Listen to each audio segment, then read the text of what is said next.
Hola chicos, ¿cómo están? Estaba por crear unas tarjetitas de invitación, no una tarjeta de invitación, sino una tarjeta de agradecimiento, ¿no? Porque un día fui a un picnic, ¿no? Con una familia, pasé muy bien y les iba a hacer una tarjeta para invitarlos, ¿no? Como agradecimiento, ¿no? A ese día. Entonces, pensé en hacer una tarjeta, por ejemplo, yo decía, va a ser la mitad de la hoja A4, ¿no? eh, Acá para abajo va a estar la otra mitad, ¿no? Entonces así, por ejemplo, por cada hoja A4 yo voy a hacer dos tarjetas. Van a salir dos tarjetas en cada hoja A4, ¿no? Entonces yo decía, diseñar, ¿no? Eh, Acá iba a poner, ¿no? A la familia, ¿sí? Y aquí, ¿no? Yo iba a poner, ¿no? Acá abajo voy a poner mi nombre, obviamente. Y acá iba a poner muchas gracias. Muchas gracias por bla, bla, bla, bla.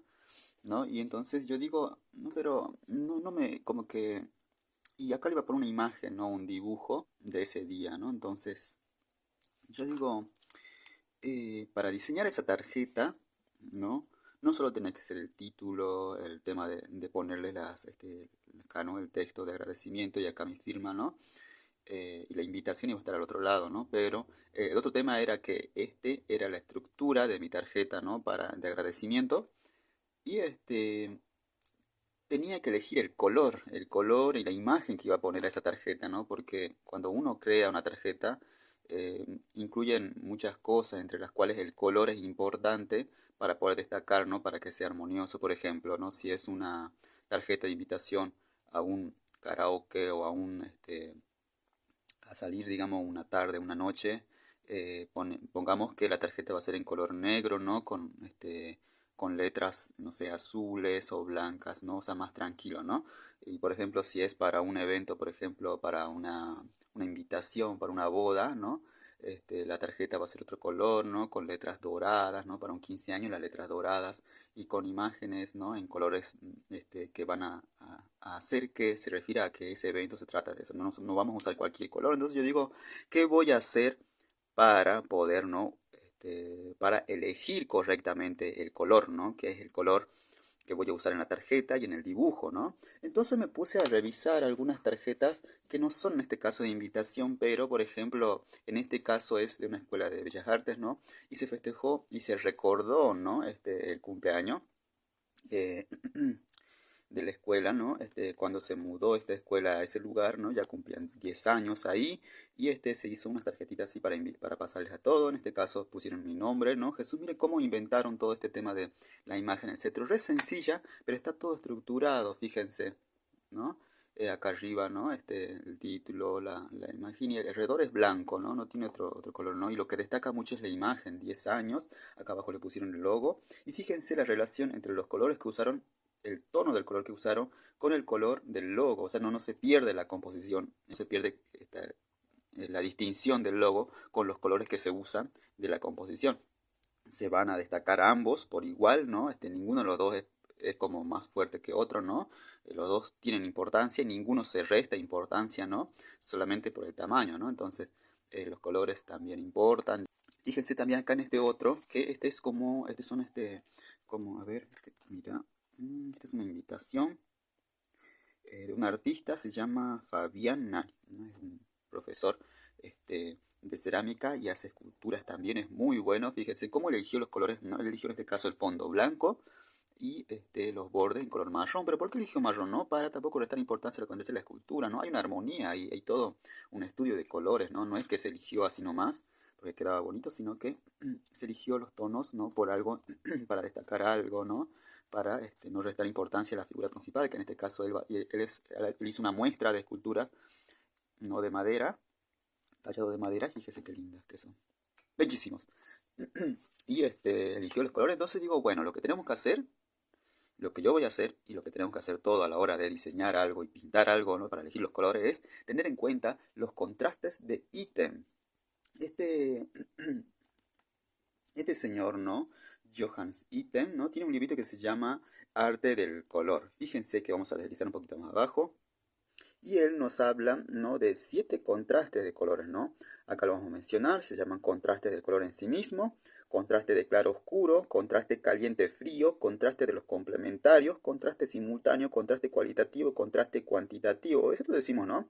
Este tipo se puso a buscar todos los tipos de contrastes que hay, ¿no? Porque supongo que hay más, ¿no? Como el autor, este autor habla de 7 contrastes de color que nos sirven para diseñar, para pintar, ¿no? A la hora de este, no crear algo, ¿no? Así vamos a ver un ratito para qué serviría.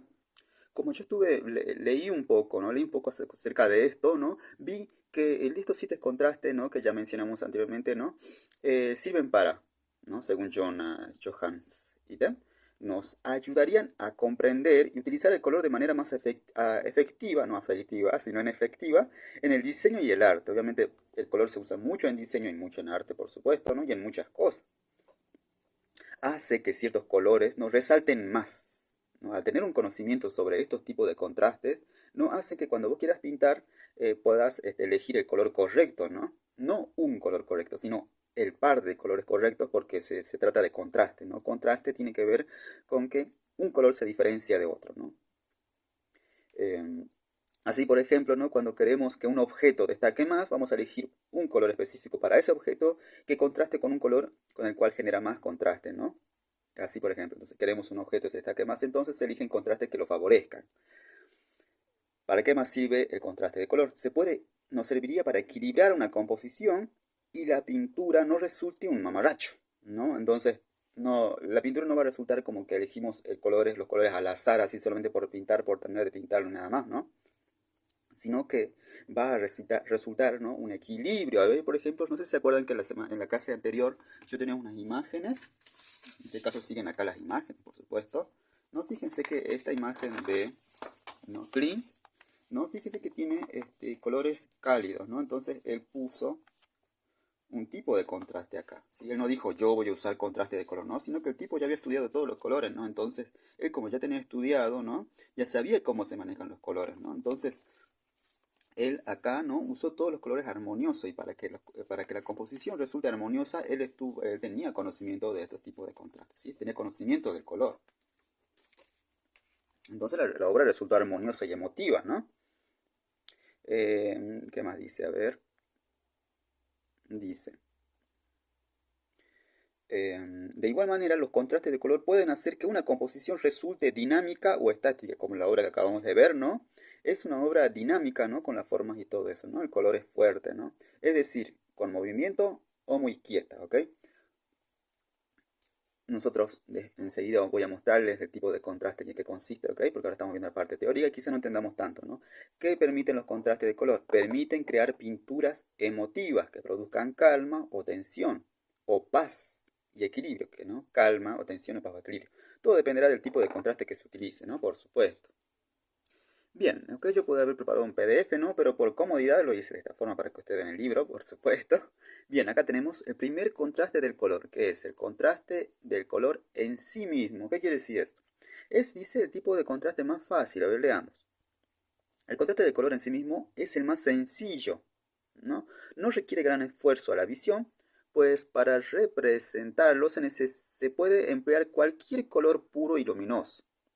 Vamos acá abajo, siente con el dedo.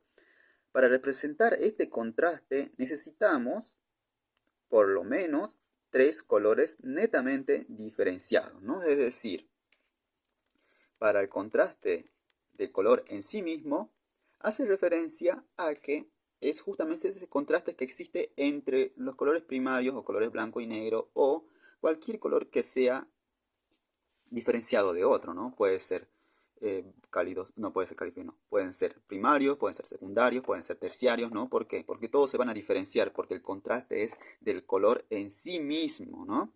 Entonces, es justamente la teoría que nosotros conocemos, ¿no?, que es la diferencia que existe entre un color y otro. Bueno, ese es el contraste en sí mismo, ¿ok? Por ejemplo, acá nosotros vemos que todos los contrastes son diferentes.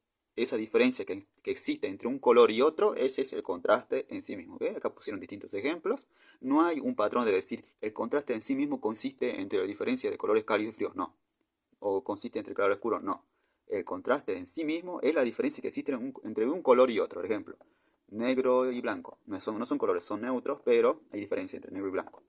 amarillo y azul, amarillo y verde, amarillo y naranjado, amarillo y marrón, ¿entiende? Es una diferencia entre un color y otro, simplemente eso, ¿sí? Es el contraste del color en sí mismo. Puede ser cualquier color no, siempre que se diferencian, ese es el contraste en sí mismo. Bien, bien, ahora vamos a ver el contraste claro y oscuro. ¿A qué se refiere esto?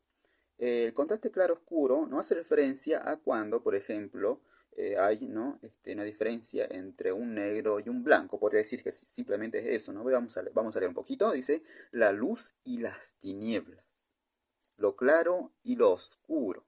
Acá dice eso. Son contrastes polares y tienen una importancia fundamental para la vida humana y para la naturaleza. Para los pintores el blanco y el negro constituyen los más fuertes medios de expresión para el claro y el oscuro. El blanco y el negro son, desde el punto de vista de sus efectos, totalmente opuestos.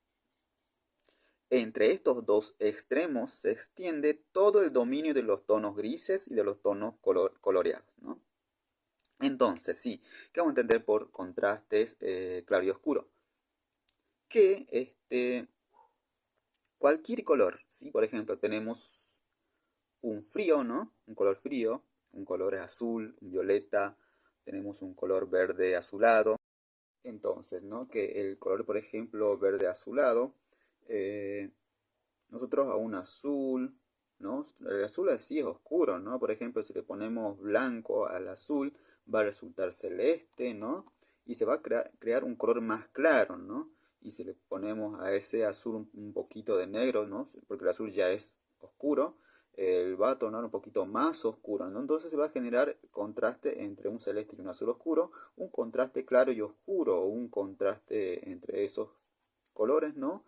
Se va a generar ese contraste claro y oscuro. A eso se refiere el contraste claro y oscuro, ¿no? Es la diferencia fuerte que existe entre un color oscuro y un color claro, ¿no? Ya sea azul, ya sea amarillo, porque ¿qué pasa? Si al amarillo nosotros le ponemos negro, va a comenzar a tornar un poco verdoso, pero se va a comenzar a convertir en oscuro, ¿no? Entonces, si le ponemos blanco, va a comenzar a aclararse. A eso se refiere el contraste claro y oscuro, ¿sí? Bien, ahora vamos a ver contraste de caliente y frío, ¿no? Dice acá que es medio extraño, ¿no? Hablar, ¿no? De una sensación de temperatura, ¿no? Cuando se trata de la visión óptica, ¿no? De los colores, ¿no? Es medio extraño hablar de temperatura cuando se trata de hablar de colores, ¿no? Porque un color no es frío ni es cálido, pero sí, ¿no? En la experiencia que nosotros vemos, da la sensación de que los colores azules, violetas o verdes azulados son como colores fríos, ¿no? Y en cambio el amarillo, el rojo, el naranjado, ¿no? Dan la sensación de que son cálidos, calientes, ¿no? Quizás por la misma experiencia en cómo nosotros entendemos el mundo y cómo lo aprendemos, ¿no? Entonces, sin embargo, dice acá, la experiencia ha demostrado que la sensación de frío o de calor cambiaba de 3 a 4 grados según que la habitación estuviera pintada en azul, verde o en rojo anaranjado. En la habitación pintada en azul verde, las personas encontraban que hacía frío a 15 grados centígrados. En la habitación pintada en rojo anaranjado, solo se sentía frío a 11 o 12 grados. Esto prueba científicamente que el color azul verde el azul verde, tranquiliza la circulación, mientras que el color rojo anaranjado la activa, ¿no? La circulación sanguínea, ¿no? Una segunda experiencia que con animales dio los mismos resultados.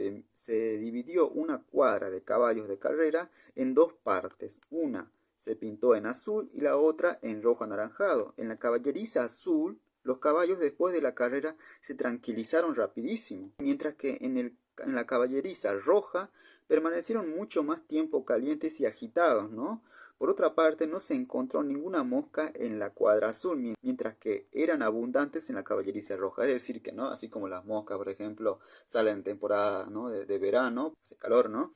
y no salen en temporadas de frío, ¿no? Porque las moscas son de temperaturas cálidas, ¿no? Entonces acá cuando se pintó a este animal, ¿no? De colores rojo anaranjado, ¿no? Daba la sensación de que el caballo era cálido, entonces había moscas ahí. En cambio en el caballo que tenía un azul, ¿no? Un azul color frío, no se asentaban porque obviamente daba la sensación de que hacía frío ahí, ¿no? Entonces eso es lo que está diciendo. Bien, este contraste de cálidos y fríos hace justamente referencia a eso, ¿no? Del contraste entre cálidos y fríos, ¿ok? Acá no es tan necesario tener que usar este tipo de ejemplo, ¿no? Porque nosotros sabemos que los colores cálidos son rojo, amarillo y naranjado, y colores fríos son azules, violetas y verde azulado, ¿ok? Contraste de complementarios, ¿ok? Este tipo de contraste de complementarios es un tanto, un poco complicado, ¿no? Yo diría que este tipo de contraste de complementarios lo dejemos para la otra clase. ¿Por qué? Porque cuando hablamos de contraste complementario estamos hablando de un contraste que se genera, ¿no? En el ojo por la necesidad de otro color. Ok, vamos a hacer apenas un repasito así y los dejo. Vamos a dejar este tipo de contraste para otra clase porque es más complicado. ¿Ok? El tipo de contraste complementario se referencia que, por ejemplo, yo miro un color y ese color me resulta muy fuerte, el ojo automáticamente va a demandar otro color para poder equilibrarlo. Es decir, que para que el ojo no comience a temblarte, no comience a fallarte, no comience a crear, digamos, una incomodidad no visual, genera otro color que se llama complementario, ¿no? Que se complementa con ese color fuerte para equilibrarlo, ¿sí? Por ejemplo, cuando tenemos un color amarillo, al mirar demasiado tiempo el amarillo, ¿sí? El ojo va a comenzar a crear otro color al lado de ese amarillo. Y ese color va a ser, acá dice, violeta. El amarillo, al ser muy fuerte, se va a equilibrar con el violeta. Entonces va a ser un color más tranquilo, más calmo, más equilibrado. ¿Ok? Y así pasa lo mismo con el anaranjado, con el azul, con el rojo, ¿no? Y con el verde. ¿Ok? Todos esos colores van a tener su complementario. Bien, eso nosotros vamos a ver en la próxima clase. Nos vemos, chicos.